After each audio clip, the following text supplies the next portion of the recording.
పరిశుద్ధ గ్రంథమైన బైబిల్ నుండి ప్రకటన గ్రంథం 20వ అధ్యాయం 4 నుండి 6 వచనాలు చదువుకుందాం. ప్రకటన గ్రంథం 20వ అధ్యాయం. అంతటా సింహాసనములను చూచితిని, వాటి మీద ఆసీనులయుండు వారికి విమర్శ చేయుటకు అధికారం ఇయ్యబడెను, మరియు క్రూర మృగమునకైనను దాని ప్రతిమకైనను నమస్కారము చేయక తమ నొసళ్ళ యందు గాని చేతుల యందు గాని దాని ముద్ర వేయించుకొనని వారిని యేసు విషయమై తామిచ్చిన సాక్ష్యము నిమిత్తమును దేవుని వాక్యము నిమిత్తమును చిరఛేదనము చేయబడిన వారి ఆత్మలను చూచితిని. వారు బ్రతికిన వారై 1000 సంవత్సరములు క్రీస్తుతో కూడా రాజ్యము చేసిరి. ఆ 1000 సంవత్సరములు గడచు వరకు కడమ మృతులు బ్రతుకలేదు. ఇదే మొదటి పునరుత్థానము. ఈ మొదటి పునరుత్థానములో పాలుగలవారు ధన్యులను పరిశుద్ధులనై ఉందురు. ఇట్టి వారి మీద రెండవ మరణమునకు అధికారము లేదు. వీరు దేవునికిని క్రీస్తుకును యాజకులై క్రీస్తుతో కూడా 1000 సంవత్సరములు రాజ్యము చేయుదురు. చదవబడిన ఈ లేఖనం కొరకై ప్రార్థన చేసి వాక్యాన్ని ధ్యానం చేద్దాం. సర్వశక్తి సంపన్నుడవైన మా దేవ, మహోన్నతుడా, మహిమోన్నతుడా, మహిమా ప్రభావములకు అర్హుడా, సాటిలేని మా దేవ, సర్వశక్తి సంపన్నుడా, అద్వితీయ సత్యదేవుడవైన మా ప్రియ ప్రభువా, మీకు స్తోత్రములు. మీ కృపను బట్టి ప్రకటన గ్రంథములో ఉన్న విషయాలు మా గమనానికి తెచ్చి మా గతిని మార్చడానికి తేటగా, సూటిగా, స్పష్టంగా మాట్లాడుతూ వస్తున్నారు. ఈ దినము కూడా మీరు మాతో మాట్లాడుచున్న సందర్భమును బట్టి మిమ్మును స్తుతిస్తూ, అల్పులం, అయోగ్యులం, అపాత్రులం అయినా ప్రేమించి చేసిన మేళ్లకై కృతజ్ఞతలు చెల్లించొచ్చు. వాక్యమై ఉన్న మా ప్రభువైన యేసు క్రీస్తు నామమున ప్రార్థించి వినయులమై వేడుచు ఉన్నాము తండ్రి, ఆమేన్. ప్రభునందు ప్రియులారా, మనం చదువుకున్న ఈ వచన భాగంలో జాగ్రత్తగా కొన్ని వర్తమానాలు ఇక్కడ నుండి మనం వింటూ ఉన్నాం. క్రీస్తు పరిశుద్ధులతో 1000 ఏండ్లు పరిపాలించుట అనేది 4 నుండి 6 వచనాలలో మనం నేర్చుకునే పాఠం. గత వర్తమానంలో 3 సింహాసనాలను గూర్చిన వివరాలు విన్నాం. 1 యేసు ప్రభు సింహాసనం, 2 అపోస్తలుల సింహాసనం, 3 పరిశుద్ధుల సింహాసనములను గూర్చిన వివరాలు విన్నాం. ఆ తదుపరి ఈ పరిశుద్ధులలో 3 రకాల ప్రజలున్నారు అని మళ్ళా మనం విన్నాం. 1 పెండ్లి కుమార్తెకు చెందిన పరిశుద్ధులు, 2 పాత నిబంధన పరిశుద్ధులు, 3 శ్రమల కాలపు పరిశుద్ధులు అని మనం విన్నాం. గత వర్తమానాలలో విన్నటువంటి సంగతులు. అయితే ఈ 4వ అధ్యాయం పరిశుద్ధ గ్రంథములో ఈ 4వ అధ్యాయం 20వ అధ్యాయం 4 నుండి 6 వచనాలు చదువుకున్నప్పుడు 4వ వచనం చివరి భాగములో వారు బ్రతికిన వారై క్రీస్తుతో కూడా రాజ్యము చేయుచున్నారని చదువుచున్నాం. వారు బ్రతికిన వారై అనే మాట ఆలోచించవలసిన విషయం. వారు బ్రతికిన వారై కదా, వారు బ్రతికిన వారై. వారు ఎప్పుడు బ్రతికారు? ఇది మనం జాగ్రత్తగా వినాలి. వారు ఎప్పుడు బ్రతికారు? సంఘము ఎత్తబడిన తరువాత మధ్య కాలములో క్రీస్తుతో సంఘము ఉండెను. అప్పటి నుండి మరణించిన వారి శవములు సమాధులలోను వారి ఆత్మలు బలిపీఠము క్రిందను ఉండెను అని మనం కొంత విన్నాం. 7 సంవత్సరములు గడచిన తరువాత యేసు తన వేవేల పరిశుద్ధుల పరివారముతో భూమి మీదికి దిగి వస్తాడు. వేవేల పరిశుద్ధుల పరివారముతో భూమి మీదికి దిగి వస్తాడు. ప్రకటన గ్రంథం 19వ అధ్యాయం 11 నుండి 16 వచనాలు. ప్రకటన గ్రంథం 19వ అధ్యాయం 11 నుండి 16 వచనాలు. అలాగే యోధా పత్రిక 14వ వచనం. యోధా పత్రిక 14వ వచనం. అలాగే జకర్యా గ్రంథం 14వ అధ్యాయం 4వ వచనం. 14:4. ఈ ప్రత్యక్షతకే మహాశ్రమల కాలములో హతసాక్షులైన వారు లేతురు.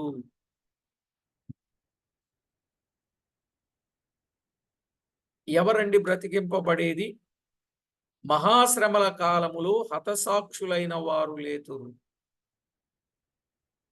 ఇందులో మళ్ళా 3 విధములుగా లేచు వారిని మనం చూడగలం.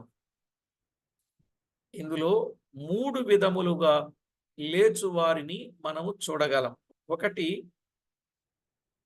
క్రీస్తు ఆగమన సమయమున ఆదాము మొదలు క్రీస్తు ఆగమనము వరకు మరణించిన పరిశుద్ధులు లేతురు. క్రీస్తు ఆగమన సమయమున ఆదాము మొదలు క్రీస్తు ఆగమనము వరకు మరణించిన పరిశుద్ధులు అంటే యేసు క్రీస్తు ప్రభు యొక్క రెండవ రాకడలో మొదటి అంచెలో, రెండవ రాకడలో 2 అంచెలు. మొదటి అంచెలో ఆదాము మొదలుకొని క్రీస్తు ఆగమనము వరకు మరణించిన పరిశుద్ధులు లేస్తారు. రెండవది, 2 సాక్షులు లేస్తారు.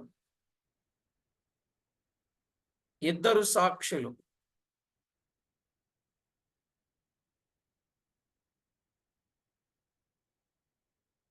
మూడవది, 2 సాక్షులు లేస్తారు. ప్రకటన గ్రంథం 11వ అధ్యాయం 8 నుండి 12 వచనాలు. 2 సాక్షులు లేస్తారు. 11వ అధ్యాయం 8 నుండి 12 వచనాలు. ఇక 3, 7 ఏండ్ల శ్రమల అంతములో శ్రమల కాలపు పరిశుద్ధులు లేస్తారు.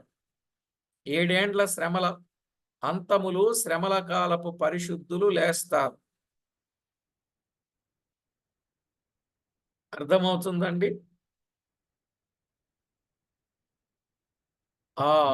క్రీస్తు యొక్క రెండవ రాకడలో రెండవ అంచెలో, నేను ఇందాక మొదటి అంచెలో సంఘము పరిశుద్ధులు వారు ఎత్తబడతారు, లేస్తారు. తరువాత ఆదాము మొదలు క్రీస్తు ఆగమనము వరకు మరణించిన పరిశుద్ధులు. తరువాత 7 ఏండ్ల శ్రమల కాలపు అంతములో శ్రమల కాలపు పరిశుద్ధులు. ప్రకటన గ్రంథం 6వ అధ్యాయం 9వ వచనం, 7వ అధ్యాయం 14వ వచనం, 20వ అధ్యాయం 4వ వచనం. వీరందరూ కలిసి మొదటి పునరుత్థానమని లెక్కింపబడిను. వీరందరూ కలిసి మొదటి పునరుత్థానమని లెక్కించబడతారు. ఇక రెండవ పునరుత్థానం 1000 ఏండ్ల పాలన తరువాత జరుగుద్ది. అర్థమవుతుందండి? ఇందాక క్రీస్తు ఆగమన సమయమున ఆదాము మొదలు క్రీస్తు ఆగమనం వరకు మరణించిన పరిశుద్ధులు 2 సాక్షులు. 7 ఏండ్ల శ్రమల అంతములో శ్రమల కాలపు పరిశుద్ధులు. వీరందరూ కలిసి మొదటి పునరుత్థానమని లెక్కింపబడ్డారు. ఇక రెండవ పునరుత్థానం వెయ్యేండ్ల పాలన తర్వాత జరుగుతుంది. ప్రకటన గ్రంథం 20వ అధ్యాయం 5-6 వచనాలు. ఆ 1000 సంవత్సరములు గడచు వరకు కడమ మృతులు బ్రతుకలేదు. ఇదియే మొదటి పునరుత్థానము. ఈ మొదటి పునరుత్థానములో పాలుగలవారు ధన్యులను పరిశుద్ధులైయుందురు అని చెప్పాడు. కాబట్టి దైవ లేఖనంలో ప్రకటన గ్రంథం 20వ అధ్యాయం 5-6 వచనాల్లో మరియు దానియేలు గ్రంథం 12వ అధ్యాయం 2వ వచనంలో, అలాగే యోహాను సువార్త 5:28లో 29లో ఒకే వచనములో 2 పునరుత్థానాలు చెప్పబడ్డాయి కదా. 28 ఏమో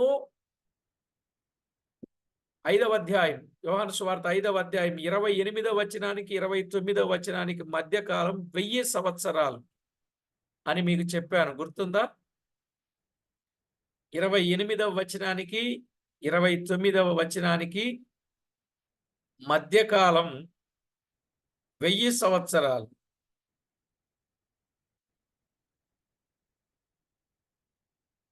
ఈ వచనాలలో 2 పునరుత్థానాలు చెప్పబడ్డాయి. మొదటిది పరిశుద్ధుల పునరుత్థానం. అది తెస్సలోనికలకు రాసిన మొదటి పత్రిక 4వ అధ్యాయం 16లో నెరవేరెను.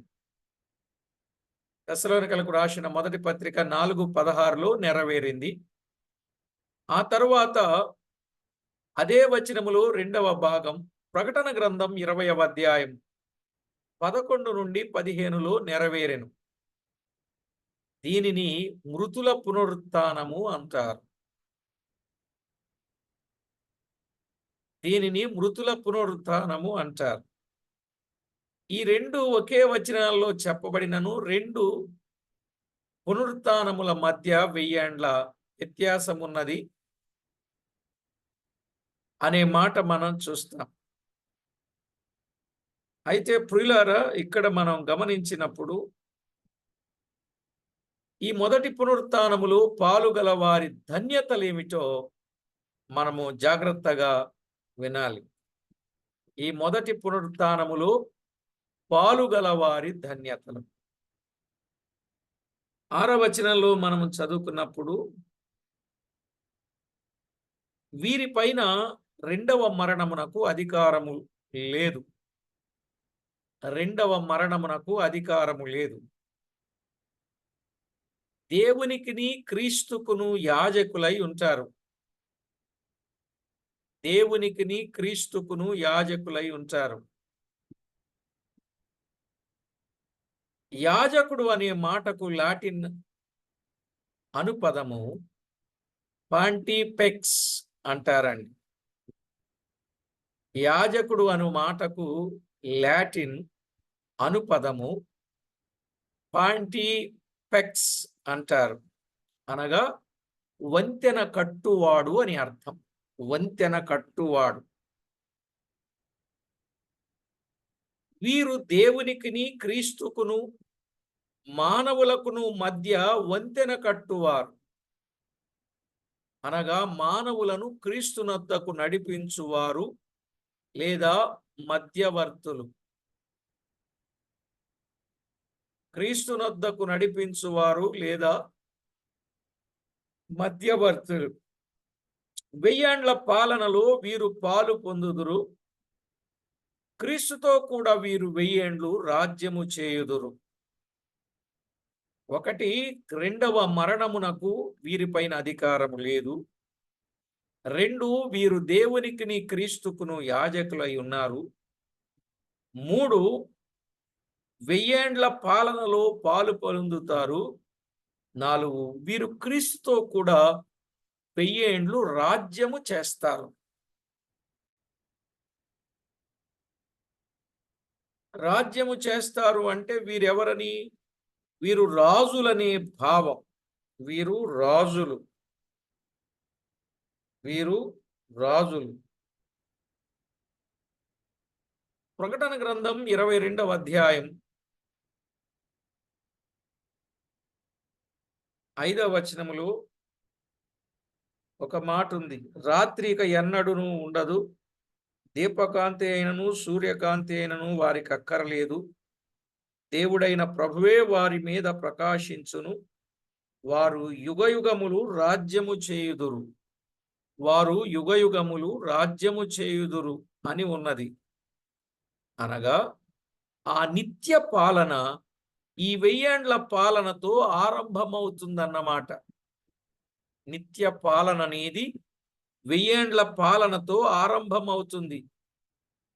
వీరందరూ అనగా ఎవరు? ఈ 3 విధముల పరిశుద్ధులు భూలోకమందు ఏలుదురు. ఈ 3 విధముల పరిశుద్ధులు భూలోకమందు ఏలతారు. పెండ్లి కుమార్తె పరిశుద్ధులు మనం విన్నాం కదండి. పాత నిబంధన పరిశుద్ధులు, శ్రమల కాలపు పరిశుద్ధులు.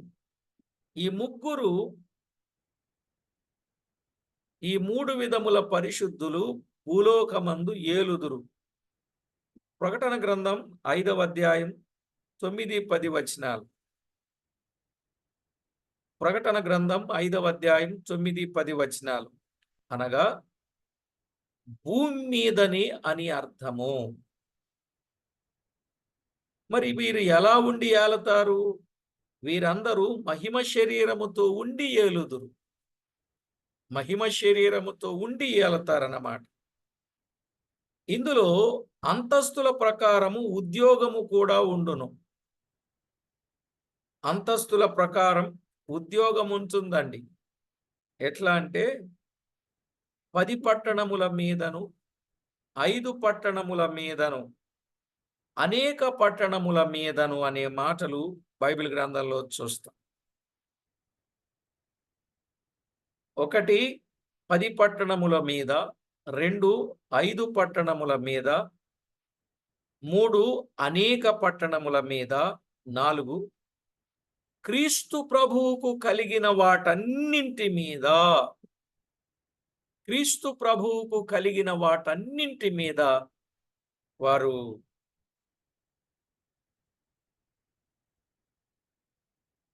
ఏలుబడి చేస్తారు. 10 పట్టణముల మీద, 5 పట్టణముల మీద అంటే లూకా సువార్త 19వ అధ్యాయం 7-19 వచనాలు. లూకా సువార్త 19, 7-19 వచనాలు. అనేక పట్టణముల మీద అంటే మత్తయి సువార్త 21, 25, 21. మత్తయి సువార్త 25, 21. క్రీస్తు ప్రభువుకు కలిగిన వాటన్నిటి మీద అంటే లూకా సువార్త 12, 41 నుండి 44. 12, 41 నుండి 44. వారికి నిర్ణయింపబడిన ప్రకారం అధికారముతో ఏలుదురు. దేవుడు వారికిచ్చిన గొప్ప ఉద్యోగాన్ని బట్టి ఆ రాజ్యమును వారు అధికారముతో ఏలుదురు, ఇనుప దండముతో ఏలుదురు అని కూడా ఉంది. ప్రకటన గ్రంథం 2వ అధ్యాయం 26, 27 వచనములో ఇనుప దండముతో ఏలుదురు. ఎంత గొప్ప మాట! ఇనుప దండముతో వారు ఏలుదురు. అన్యజనులకు ప్రతిదండన చేయుదురు. అన్యజనులకేమో ప్రతిదండన చేస్తారు. కీర్తన 149, 7. కనుక ప్రతివారు క్రీస్తుతో కూడా ఏలువారై ఉండాలి. క్రీస్తుతో కూడా ఏలేవారుగా ఉండాలి. ఆ విధంగా మనలను మనము జాగ్రత్త చేసుకోవాలి. ఇందులో ఒకటి రాజ్య వైశాల్యం. ఆ రాజ్య వైశాల్యము ఎంత ఉంటుంది అని మనం ఆలోచన చేస్తే, రాజ్య వైశాల్యం సర్వలోకము. రాజ్య వైశాల్యం ఎంత? సర్వలోకం. కీర్తన 72, 8. కీర్తన 72, 8. యెషయా 9, 6, 7 వచనాలు. యెషయా 9, 6, 7 వచనాలు. దానియేలు 2:44. దానియేలు 2:44. మీకా 4:1-3. మీకా 4:1-3. అలాగే జకర్యా 9, 9, 10 వచనాలు. జకర్యా 9, 9, 10 వచనాలు. అలాగుననే 14, 9, 14, 9. ప్రకటన 11, 15. 11, 15. రాజ్య వైశాల్యము కొరకు మనం విన్నాం. ఇక రెండవది, ఈ పాలన యందలి పౌరులు. ఈ పాలన యందలి పౌరులు. ఈ పాలనలో ఉన్న ప్రజలెవరు? పౌరులెవరు? హర్మిగిద్దోను యుద్ధానంతరం జీవించిన ప్రజలు. హర్మిగిద్దోనను యుద్ధ అనంతరం జీవించిన ప్రజలు. దానియేలు గ్రంథం 7వ అధ్యాయం 14వ వచనం. దానియేలు గ్రంథం 7వ అధ్యాయం 14వ వచనం. ఇందులో ముఖ్యముగా ప్రభువచ్చు సమయానికి భూమి మీద సజీవులై ఉన్న ఇశ్రాయేలీలలో రక్షింపబడిన వారు. ప్రభువచ్చు సమయానికి భూమి మీద సజీవులై ఉన్న ఇశ్రాయేలీలలో రక్షింపబడిన వారు. యెషయా గ్రంథం 10, 20-22. యెషయా గ్రంథం 10, 20-22. అలాగే జెఫన్యా 3:13. జెఫన్యా 3:13. అలాగే జకర్యా 13, 7-14. జకర్యా 13, 7-14. రోమా 11, 25-27. రోమా 11, 25-27. మరియు గొర్రెలుగా చేర్చబడిన అన్యులు. గొర్రెలుగా చేర్చబడిన అన్యులు. మత్తయి సువార్త 25, 31-34. గొర్రెలుగా చేర్చబడిన అన్యులు.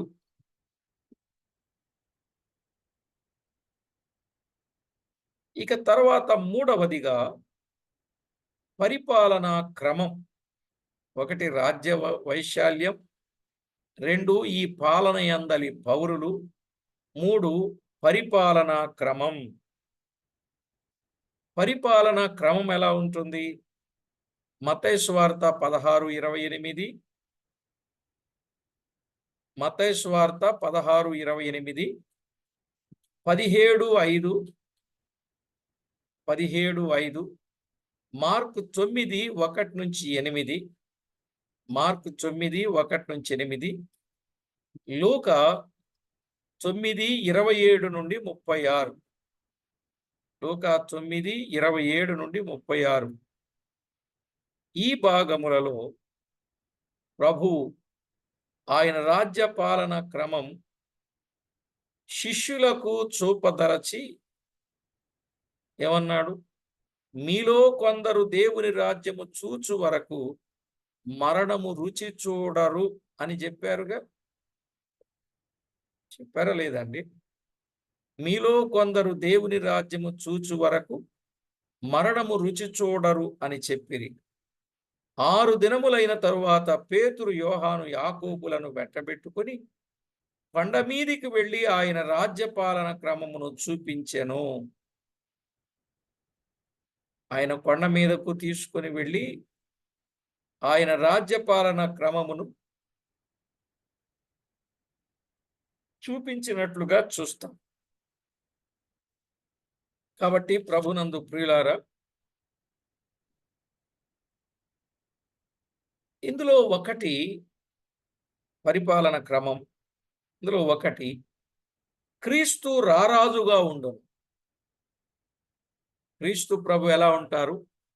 రారాజుగా ఉంటారు క్రీస్తు ప్రభు. 2, మోషే పునరుత్థానులైన పరిశుద్ధులకు సూచనగాను. మోషే పునరుత్థానులైన పరిశుద్ధులకు సూచనగాను. ఏలియా సజీవులయుండి మార్చబడిన లేదా ఎత్తబడిన పరిశుద్ధులకు సూచనగాను ఉన్నారు. మోషే ఎవరికి? పునరుత్థానులైన పరిశుద్ధులకు. అంటే సమాధిలో ఉన్నవారు తిరిగి లేచారు కదా, వారికి సూచనగా. ఏలియా సజీవులై ఉండి మార్చబడి ఎత్తబడిన పరిశుద్ధులకు సూచనగా ఉన్నారు. ఈ పరిశుద్ధులు ప్రభుతో కూడా ఏలుదురు. ఈ పరిశుద్ధులు ప్రభుతో కూడా ఏలతారు. యెషయా గ్రంథం 32:1. యెషయా గ్రంథం 32:1. మత్తయి 25:20 నుండి 23. మత్తయి 25:20 నుండి 23. అలాగే లూకా 19:16 నుండి 19. లూకా 19:16 నుండి 19. అలాగే 12:42 నుండి 44.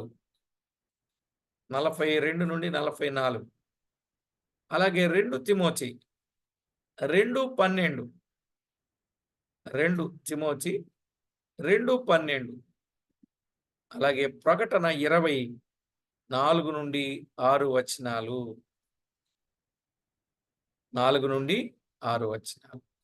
కనుక ఈ పరిశుద్ధులు ప్రభుతో కూడా ఏలతారు. ఇక 3వది, 1 క్రీస్తు రారాజుగా ఉంటాడు. 2 పరిశుద్ధులు ప్రభుతో కూడా ఏలతారు. 3 పేతురు, యోహాను, యాకోబులు ప్రభు వచ్చినప్పుడు రక్షింపబడిన ఇశ్రాయేలీలకు సూచనగా ఉన్నారు. ఇవి కొంచెం బాగా గుర్తుపెట్టుకోవలసిన విషయాలు. పేతురు, యోహాను, యాకోబులు ప్రభు వచ్చినప్పుడు రక్షింపబడిన ఇశ్రాయేలీలకు సూచనగా ఉన్నారు. మోషే ఏమో పునరుత్థానులైన పరిశుద్ధులకు సూచన. ఏలియా ఏమో మార్చబడి సజీవులుగా ఉండి మార్చబడి ఎత్తబడిన పరిశుద్ధులకు సూచన.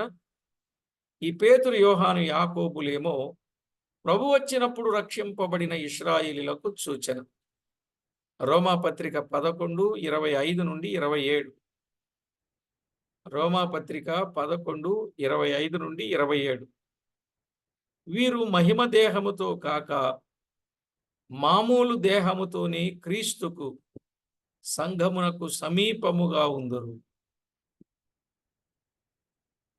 వీరు మహిమ దేహముతో కాక మామూలు దేహముతోని క్రీస్తుకు సంఘమునకు సమీపముగా ఉంటారు. ఇక 4వది, కొండ క్రింద ఉన్న 9 మంది శిష్యుల వలె గొర్రెలుగా తీర్చబడి రాజ్యములో ప్రవేశించిన వారుంటారు. వారందరూ కూడా కొండ క్రింద ఉన్న 9 మంది శిష్యుల వలె. 3 తీసుకెళ్లారుగా, 9 మంది కొండ కింద ఉన్నారుగా. వీరు గొర్రెలుగా తీర్చబడి రాజ్యములో ప్రవేశించిన వారందరూ. మత్తయి 25:34.